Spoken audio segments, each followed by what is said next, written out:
Ya, halo sahabat tani, ketemu lagi bersama saya di dunia tani. Oke, sahabat tani, gimana kabar kalian? Tentunya baik-baik saja ya.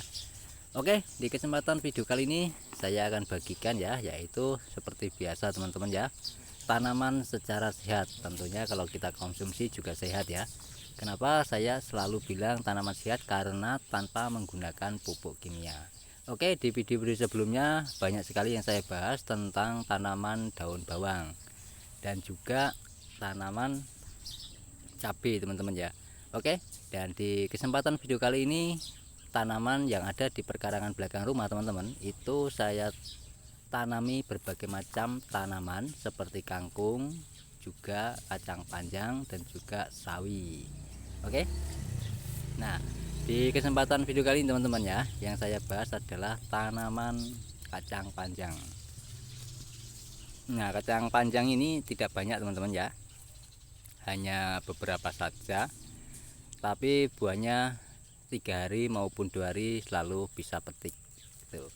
Oke, dan asal mula kacang panjang ini itu berasal dari bibit sisa dapur. Jadi ada ya tanaman kacang itu yang tua, lalu saya tanam dan tumbuh teman-teman ya. Dan saya kembangkan lagi, sekarang sudah ada beberapa ya bibitnya, karena saya senang sekali untuk membudidayakan tanaman itu secara mandiri, bibit tidak beli teman-teman ya. Contohnya daun bawang ini ya, daun bawang ini asal mula hanya satu batang saja, sekarang sudah menjadi banyak ya. Nah, itu juga tanpa menggunakan pupuk kimia ya. Pupuknya apa Pak kalau begitu? Pupuknya adalah pupuk POC dari pupuk yang saya bikin dari bahan gulma. Oke, ini tanaman sawinya ya, yang baru saya tanam 6 hari yang lalu teman-teman, sudah mulai membaik ya. Dan untuk tanaman kacang panjang ini sudah beberapa kali petik ya, bisa dilihat itu subur sekali teman-teman ya. Nah, untuk saat ini waktunya saya akan melakukan pempruningan ya, tujuannya untuk apa kok kita bisa apa kita pruning untuk tanaman kacang panjang, supaya kacang panjangnya itu bisa panjang teman-teman ya. Kan kadang ada buah kacang panjang itu yang pendek itu ada ya, karena kebanyakan daun, jadi tidak semua unsur hara tidak dialihkan ke buah melainkan ke daunnya. Tuh. Oke, jadi untuk hama di sini tidak ada ya, karena beberapa video yang lalu ada yang berkomentar ya, Pak tolong buatkan fungisida dari bahan alami. Nah, biasanya saya menggunakan pengendali hama itu di lahan 10 kali 5 meter. Kalau di lahan 3 kali 3 meter di perkarangan belakang rumah ini memang tidak ada hamanya teman-teman ya. Tapi kalau di lahan 10 kali 5 meter itu ada. Nah, gimana perkembangannya nanti ya akan saya buatkan, saya akan kasih tunjuk pada teman-teman.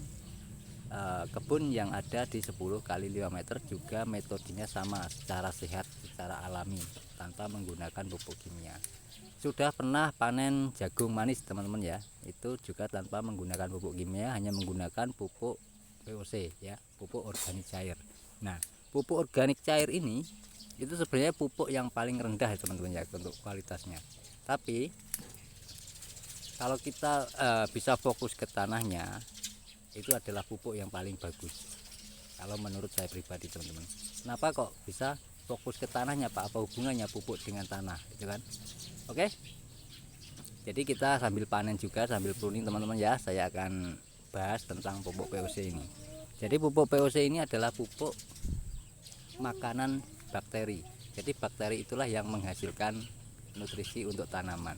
Nah, kalau tanah kita tanpa ada bakteri, ya bakteri ada tapi kan untuk lahan pertanian saat ini itu teman-teman ya, itu sudah mulai menipis, sudah mulai berkurang, tidak seperti zaman dulu. Karena apa? Karena seringnya petani-petani kita menggunakan pupuk kimia.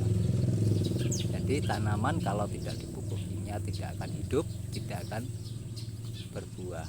Itu kalau sudah ketergantungan dengan kimia. Tapi dunia tani punya cara sendiri teman-teman ya, tanpa menggunakan pupuk kimia tapi hasil tanamannya itu sama seperti kimia.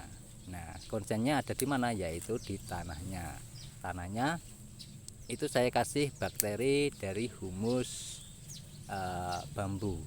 Jadi saya olah lagi teman-teman ya, humus bambu itu menjadi pembenah tanah. Nah, untuk pembenah tanah belum pernah ya saya kasih tunjuk pada teman-teman pembuatannya.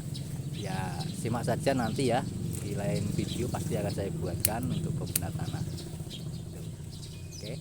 Nah, kalau tidak ada humus bambu apa Pak? Ya, boleh dengan humus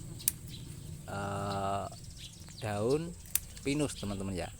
Yang ya intinya tanaman yang susah terurai daunnya.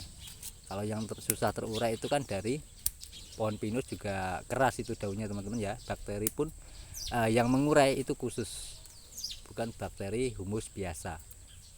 Kalau kayak daun-daun yang pada umumnya itu bakterinya biasa teman-teman ya, tapi beda dengan bakteri yang ada di humus bambu dan di humus bawah daun pinus itu ya teman-teman ya. Oke, boleh dilihat ya, ini kan sudah mulai mengecil teman-teman ya, tapi nanti kalau kita sudah saya pruning ya, yang sudah saya pemruningan, pemangkasan, nanti akan menjadi panjang lagi. Dan satu lagi ya, untuk daun yang di pruning itu jangan dibuang, itu bermanfaat sekali teman-teman ya. Kenapa? Kalau kita nanti menanam kacang panjang itu bisa menjadi pupuknya. Kita olah lagi ya, kita fermentasi, kita dekomposisi dengan baik ya. Semakin lama dekomposisi itu pupuk semakin baik teman-teman ya, bukan semakin jelek, bukan semakin baik. Tuh. Jadi itu ya, saya menggunakan pupuk POC itu bukan dari pupuk POC-nya, melainkan ada bakteri yang bekerja di tanah. Makanya beberapa hari yang lalu itu kan saya buatkan video pemberian abu bakaran kayu beserta arangnya. Nah, arangnya ini adalah rumah dari bakteri itu teman-teman ya.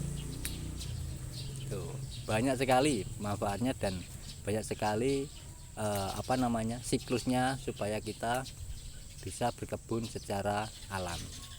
Ya, seperti yang pernah saya bilang ya, kalau berkebun secara alami itu harus seimbang dan teratur ya itu. Oke. Jadi dari lahan 3x3 meter ini adalah lahan percontohan saya teman-teman. Lahan dimana saya meneliti tanaman dengan apa yang saya buat sendiri itu ya teman-teman. Dan di beberapa hari yang akan datang pasti akan saya riset juga tentang nutrisi teman-teman ya. Nah, karena banyaknya biasanya teman-teman itu bertanya tentang pohon cabai yang terkena bule, terkena ini. Mudah-mudahan nanti bisa berhasil untuk riset saya ini teman-teman. Nanti hasilnya juga akan saya kasih tunjuk pada teman-teman. Nah, itu pembuatan juga nutrisi ini sangat mudah sekali teman-teman ya, tidak ribet ya. Mudah-mudahan, kalau belum ada hasilnya saya belum bisa ngomong teman-teman ya. Nanti kalau sudah ada hasilnya baru saya kasih tunjuk pada teman-teman. Jadi intinya tidak membohongi teman-teman itu kan ya. Kalau ada hasilnya dan aplikasikan saya kasih tunjuk, ya itu hasilnya berarti sudah berhasil tuh. Oke, dari sini paham ya. Jadi dari lahan 3x3 meter ini tempat saya belajar berkebun teman-teman ya. Jadi bagi warga perkotaan, tidak warga perkotaan saja ya, perdesaan juga harus mempunyai lahan 3x3 meter. Supaya apa? Kita bisa meneliti apa yang kita mau tanam untuk di lahan yang lebih luas. Tuh. Oke. Dari sini teman-teman bisa mengambil titik poin dan sisi positif ya. Nah, jadi sisanya ini jangan kita buang, melainkan kita kumpulkan. Tuh. Oke.